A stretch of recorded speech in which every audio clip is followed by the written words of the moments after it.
Decolonisation क्या होता है?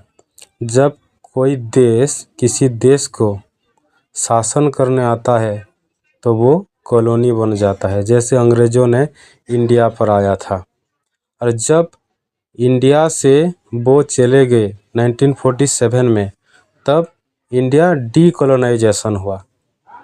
तो चलो वीडियो के थ्रू में अधिक जानने की कोशिश करेंगे डीकोलोनाइजेशन के बारे में और इसका क्या नेचर होता है।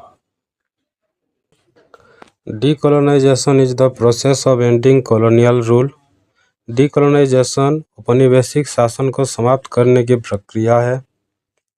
It happens when A colony gains it's independence. यह तब होता है जब कोई कॉलोनी अपनी आज़ादी हासिल करती है। The colonised people fight to take back their land. औपनिवेशिक लोग अपनी ज़मीन वापस लेने के लिए लड़ते हैं। It involves removing the control of foreign rulers. इसमें विदेशी शासकों के नियंत्रण को हटाना शामिल है। Nation struggles to establish their own government. राष्ट्र अपनी खुद की सरकार स्थापित करने के लिए संघर्ष करती है। Decolonisation leads to national sovereignty.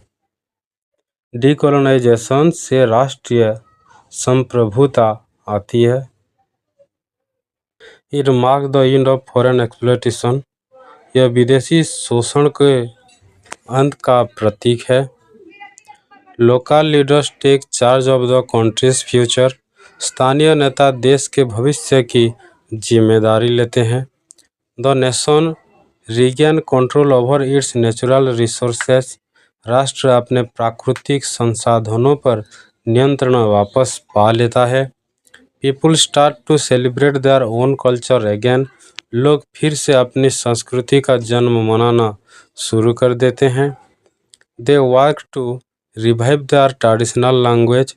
वह अपने पारंपरिक भाषाओं के पुनर्जीवित करने के लिए काम करते हैं। The country sets its own law and policies. देश अपने खुद के कानून और नीतियाँ तय करता है। It often follow a long period of peaceful protests. यह अक्सर शांतिपूर्ण प्रदर्शनों की लंबी अवधि के बाद होता है। Sometimes it is achieved through instance armed struggle. कभी कभी यह तीव्र सशस्त्र संघर्ष के माध्यम से हासिल किया जाता है। Many colonies became independent after world war second. द्वितीय विश्व युद्ध के बाद कई कॉलोनी स्वतंत्र हो गई। India is major example of decolonisation. भारत डीकोलोनाइजेशन का एक बड़ा उदाहरण है। डीकोलोनाइजेशन इंडिया का हुआ था। कैसे? अंग्रेज जो चले गए वो हो गया decolonisation. It is a step towards equality between Nations. यह राष्ट्र के बीच समानता की दिशा में एक कदम है। The new government rebuilds the national economy. नई सरकार राष्ट्रीय अर्थव्यवस्था का पुनर्निर्माण करती है। Decolonisation helps a country regain its identity. Decolonisation एक देश की अपनी पहचान वापस पाने में मदद करता है। It challenge the influence of the former colonial power. ये पूर्व औपनिवेशिक शक्ति के प्रभाव को चुनौती देता है। Schools and media help in decolonising the mind. School और मीडिया दिमाग को डीकोलोनाइजेशन करने में मदद करते हैं। The process brings pride back to the citizen. यह प्रक्रिया नागरिकों में गर्व वापस लाती है। International organisations supported many decolonisation movements.